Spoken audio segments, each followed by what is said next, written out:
Hi,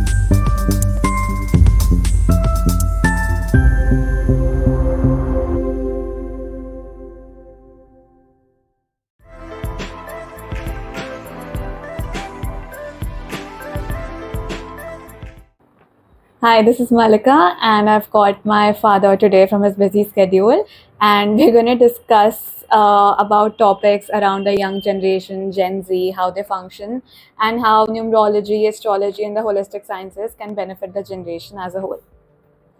Okay.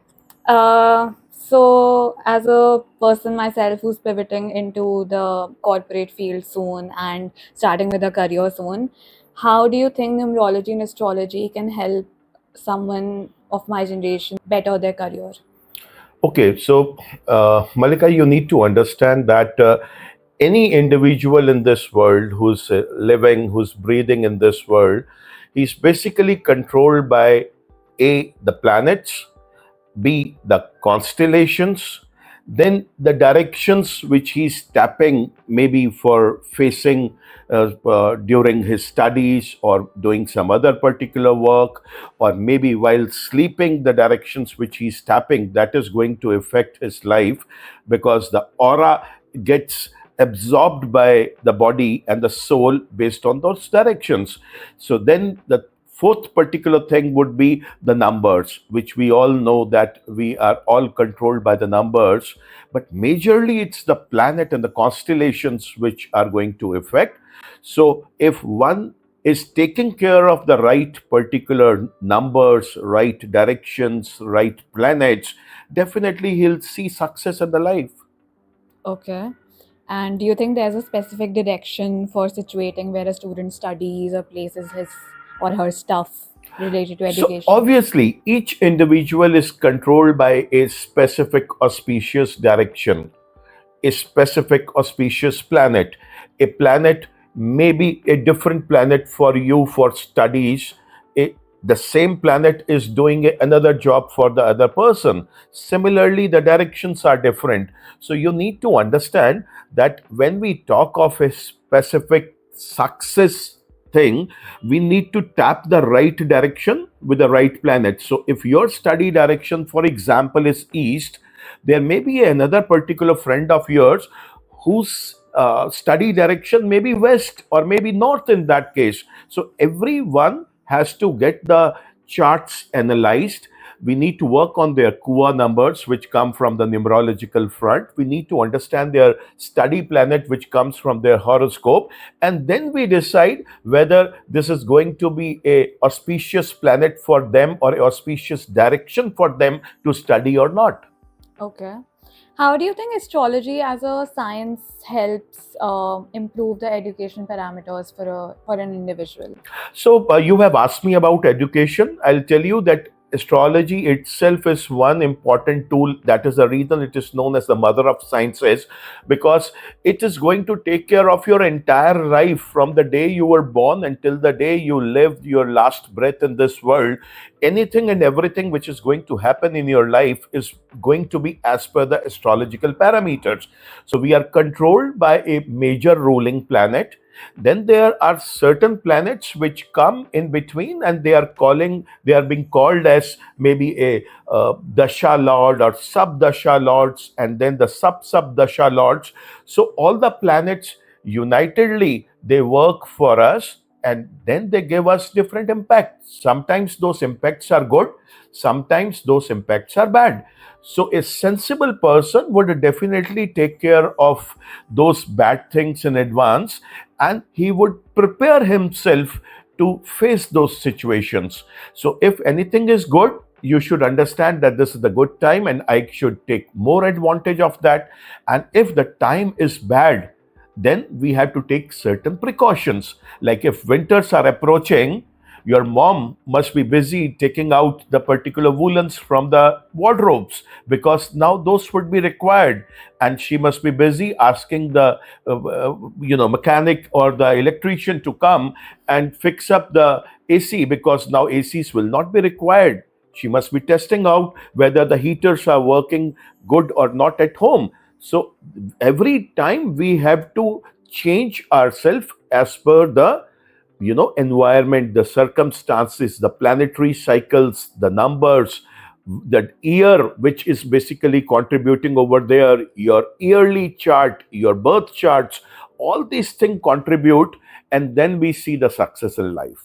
Okay. Okay, that's nice. Now talking about the Gen Z, which is a young generation, and so they have very evolved and very sensitive relationships these days in life, whether it's with their parents, Mhm. friends, or related to love life. So, how do you think these holistic sciences can help with those relationships? So when we talk of the relationship, again, the second house of the horoscope, the fifth house of the horoscope, the seventh house and 11th house of the horoscope, they need to be very strong. Otherwise, a person might see some, breakups in their relationship. Secondly, when we talk of relationship, we need to see whether the two people are compatible to each other or not. Now, this compatibility, astrology and numerology can help them to understand, because when you start up with a relationship, you do not know whether you will take that relationship for 1 year, 2 year, or maybe gradually you might think of getting married to that particular person.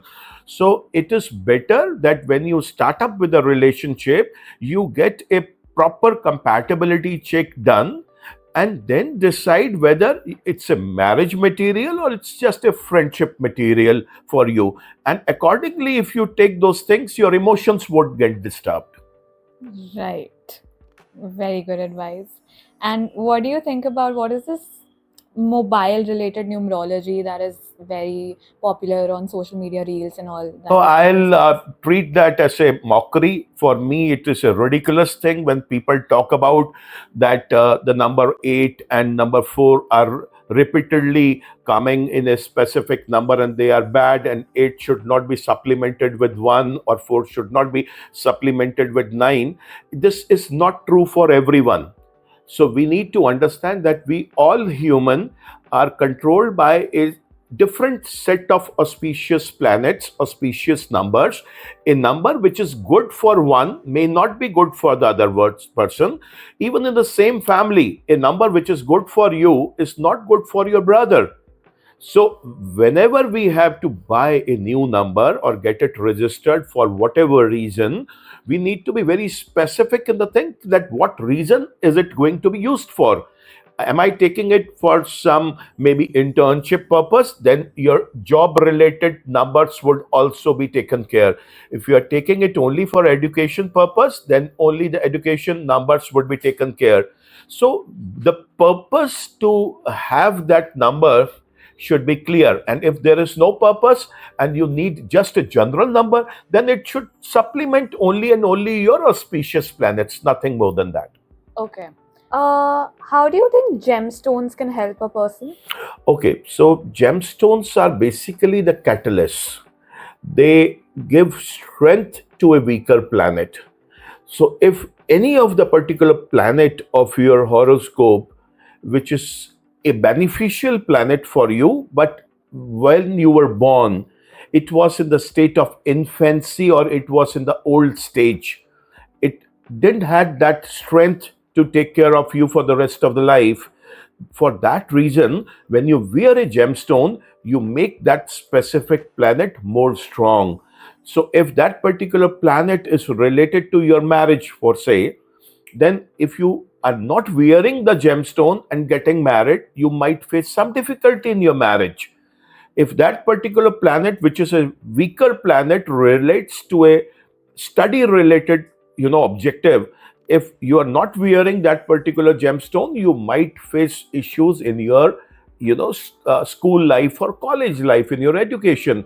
So any particular gemstone, when you wear it, whatever reason it is there for in the chart, it will help you to have a better performance, a better particular life for that specific reason. Now, any particular planet or a gemstone will not take care of the entire horoscope. So there are 12 houses in the chart. Each house is controlled by a specific planet. So if you are wearing a planet, let's say you are wearing a diamond, then it will only and only take care of those houses which are controlled by planet Venus. But now, if you need something in your life which is controlled from a different house which relates to Mercury, in that case you have to go for a green emerald only if your birth chart allows you to wear it. If your birth chart doesn't allow you, maybe at the time of your birth, this Mercury planet was not, a auspicious planet for you. It was an enemy planet. So we never wear the gems for enemy planet. We always wear the gems for the friendly planets, auspicious planets. Right. Okay. And also, this manifestation and affirmations are a very hot topic today. Like, I myself practice those positive affirmations in the morning that you taught me to do. So, what is your opinion on that? Like, how do affirmations help a person in general? So everything in this world is basically controlled by the energies. Yeah. The energies may be positive, they may be negative. Now, how do we absorb these energies is basically how we are tapping up the directions, our sleeping directions, facing directions, the colors which we are taking on the body. At times, you do affirmations, but you are wearing a wrong color. Those particular affirmations has no meaning if they are not getting absorbed or if they are not working for you from the universe. So anything and everything what you want, you ask the universe to give it to you. Your planets should support you. Your sleeping facing direction should support you. Your numbers should support you. Only then those particular affirmations work. And let me tell you one more thing, which you can pass it on to your friends as well, that when you are doing affirmations, whenever you are doing some positive healings for yourself, always you have to tap a specific direction for that. And let me tell you, the objective for those affirmations will also be very important. If your affirmations are related to health, there may be a separate direction for you to sit and do those affirmations. If your affirmations required are for career, then those health directions will not help you. You have a specific different direction for your career. So, whenever you are doing affirmations, make it very sure the objective of those affirmations should be clear, and you should ask your healer and your consultant to guide you which specific directions you need to tap. And more important thing is that affirmations cannot be done any time of the day. You should try to do these affirmations at a time when that specific hora of that planet is active. So if you are doing affirmations at a time when a negative planet's hora is existing, all these affirmations will go waste. So affirmations work wonderfully good, but at the end of the day, understand that your planets, your constellations, your numbers, your other particular ruling planets should also support you. Had it been the case that only affirmations are working, you can understand all the beggars, all the particular people on the footpath, they would have spent their entire life, in affirmations, but they don't get any particular thing because their planets are not supportive, and that is the reason they have gone to those particular down levels. So if you are doing affirmations, your planet should support you. There are millions of people in this world who do affirmation, but do everybody get the results from affirmation? Answer is absolutely no. Only few of them they get the results out of it.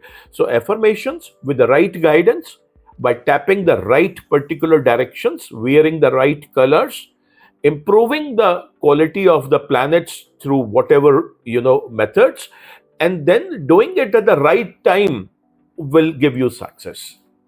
Okay, that's amazing. Well, this was a very insightful and informative session. I'm sure everyone loved watching this video. So we'll be coming up with these podcasts more and more. And please like, comment, and let us know what is the next topic we should be talking about.